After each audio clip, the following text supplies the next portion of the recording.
बस यहीं से शुरू हुई हमारी बच्चों की कहानी। बच्चों की कहानी।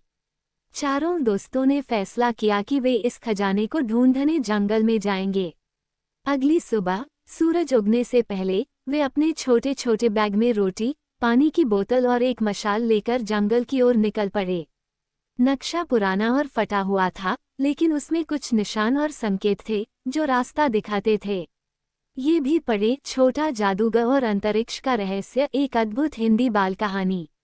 जंगल में कदम रखते ही हवा में एक अजीब सी ठंडक थी। पेड़ इतने घने थे कि सूरज की रोशनी भी जमीन तक मुश्किल से पहुंच पाती थी। रवि, जो सबसे नन्हा लेकिन सबसे नटखट था, ने कहा, ये जंगल तो जादुई लगता है। क्या पता यहाँ भूत भी हों। मीरा ने उसे चिढ़ाते हुए कहा, अरे भूत वूत कुछ नहीं होता, बस अपनी बच्चों की कहानी को और रोमांचक बनाना है। पहला संकेत नक्शे में एक विशाल बरगद के पेड़ की ओर इशारा करता था।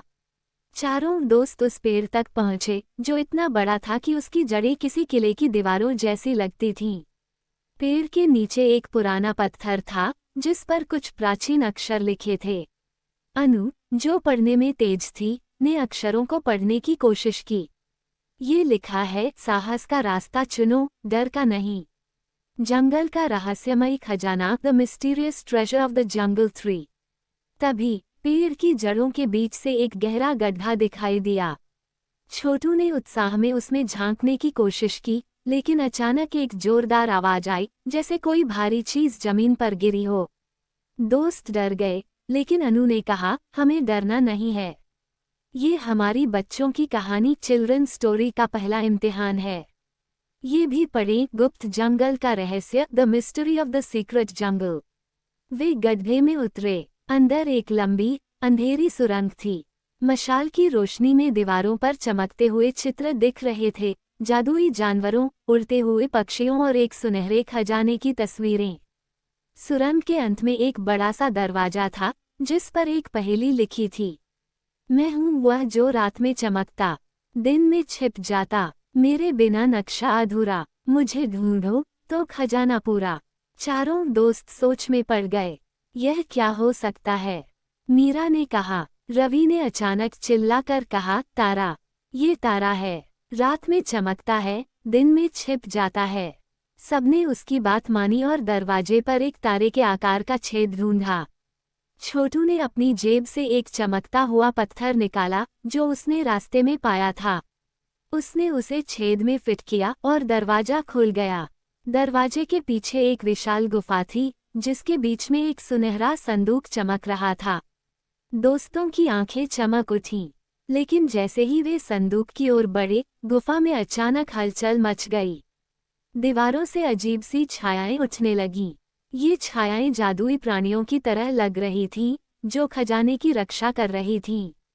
ये भी पढ़े, ज्ञान की खोज में नन्हा राजकुमार, the little prince in search of knowledge. यह क्या है? छोटू डरते हुए बोला। शांत रहो, अनु ने कहा। हमें अपनी बच्चों की कहानी में साहस दिखाना होगा। तभी एक छाया ने मानव रूप लिया और बोली, तुमने यहाँ तक का रास्ता तय किया, लेकिन खजाना केवल वही ले सकता है जिसका दिल सच्चा हो।